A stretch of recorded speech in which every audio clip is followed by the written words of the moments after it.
টাঙ্গাইলের চরজানা বাইপাস এলাকায় BNP chairman Tarique রহমানের জনসভা হবে। সেখানকার পরিস্থিতি সম্পর্কে জানাতে আমাদের সাথে যুক্ত হচ্ছেন সহকর্মী এম.এ. রাজ্জাক।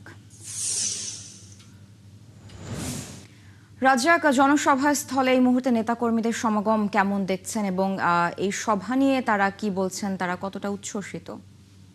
আপনি জানেন যে আজকে 4টার পর যে কোনো সময় টাঙ্গাইলের ঠিক এই জায়গাতেই তারেক রহমান আসবেন এবং টাঙ্গাইলের ইতিহাসে এই প্রথম রাজনৈতিক মঞ্চে দাঁড়িয়ে তিনি ভাষণ দিবেন এবং সেই ভাষণ উপলক্ষে আজকে যে জনসভা স্থল দেখতে পাচ্ছেন যে একেবারে কয়েক স্তরের নিরাপত্তা বাহিনীর লোকজন তারা নিরাপত্তা দিতে ইতিমধ্যে এখানে উপস্থিত হয়েছেন। এবং আপনি জানেন যে টাঙ্গাইলের 12টি উপজেলা এবং 8টি আসন, ঠিক 12টি উপজেলা থেকে দলীয় নেতাকর্মী ছাড়াও সাধারণ মানুষজনের মধ্যে যে উৎসাহ উদ্দীপনা রয়েছে তারা কিন্তু একেবারেই শ্বাস রবে তারা এখানে উপস্থিত হতে শুরু করেছে। দেখতে পাচ্ছেন যে সভাস্থলে এখানে প্রথমত আইন শৃঙ্খলা রক্ষাকারী বাহিনীর লোকজন তারা বেষ্টনী দিয়ে ঘিরে ফেলেছে, একেবারেই নিরাপত্তার চাদরে ঢেকে ফেলেছে এই সভাস্থল। এখানে বিভিন্ন জায়গা থেকে মানুষজন আসতে শুরু করেছে, উৎসব মুখর পরিবেশ এখানে তৈরি হয়েছে। দেখতে পাচ্ছেন এখানে মিডিয়া কর্মীরাও তাদের অবস্থান কিন্তু নিয়ে এই তারেক রহমানের বক্তব্য দেখানোর জন্য তারাও অপেক্ষা করছে।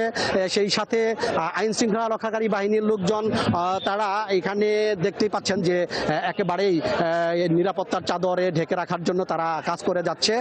বিভিন্ন জায়গা থেকে মানুষজন আসছে। আমি যদি আপনাকে এই মুহূর্তে দেখাই যে মঞ্চের কাজ কিন্তু ইতিমধ্যে কাজই সম্পর্কে বলতে গেলে কিছুক্ষণ আগেই যে এখানকার ধানের শীষের প্রার্থী সুলতান সালাউদ্দিন টুকু তিনি এই সভাস্থলে এসে প্রস্তুতির শেষ বিষয়টা তিনি দেখভাল করেছেন এবং জেলার যে বিএনপির নেতাকর্মী রয়েছে সভাপতি সহ প্রত্যেকটা নেতাকর্মী এই সভাস্থলে এসে এই সভাকে একেবারেই প্রাণবন্ত করতে শেষ প্রস্তুতি দেখে এবং মঞ্চের কাজ শেষ করার পর তারা এখান থেকে সভাস্থল ত্যাগ করেছে এবং এই সভা যাতে শান্তিপূর্ণভাবে এটি অনুষ্ঠিত হয় সেই ব্যাপারে আইন শৃঙ্খলা রক্ষাকারী বাহিনীর লোকজন এখানে কঠিন নজরদারি রেখেছে এবং ব্যাপক প্রস্তুতি রয়েছে আইন শৃঙ্খলা রক্ষাকারী বাহিনীর লোকদের।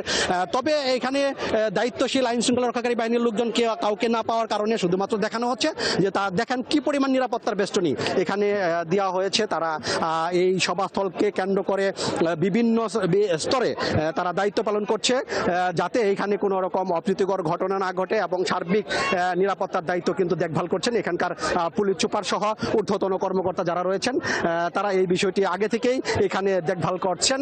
এটি কিন্তু টাঙ্গাইলের পুলিশ সুপারও জানিয়েছেন যে তাদের পক্ষ থেকে ব্যাপক নিরাপত্তার ব্যবস্থা গ্রহণ করা হয়েছে। আমি যদি বলি আপনাকে আরেকটু বিস্তারিত, সেটি হচ্ছে যে গতকাল থেকেই এখানকার মানুষের মধ্যে যে একটি অধীর আগ্রহ লক্ষ্য করা গেছে সেটির অন্যতম কারণ হচ্ছে তারেক রহমান এখন পর্যন্ত এই টাঙ্গাইলে কোনো রাজনৈতিক মঞ্চে ওঠেননি এবং তিনি কোনো প্রতিশ্রুতিও দেননি, যে কারণে মানুষ উৎসাহ উদ্দীপনা নিয়েই এইবারের জনসভাস্থলে আসবেন বলে তারা জানিয়েছেন। রাজ্জাক, ধন্যবাদ যুক্ত হওয়ার জন্য। দর্শক, টাঙ্গাইলের বাইপাস এলাকায় বিএনপি চেয়ারম্যান তারেক রহমানের যে জনসভা অনুষ্ঠিত হবে সেখানকার সবশেষ খবরাখবর জানাচ্ছিলেন আমাদের সহকর্মী এম.এ. রাজ্জাক।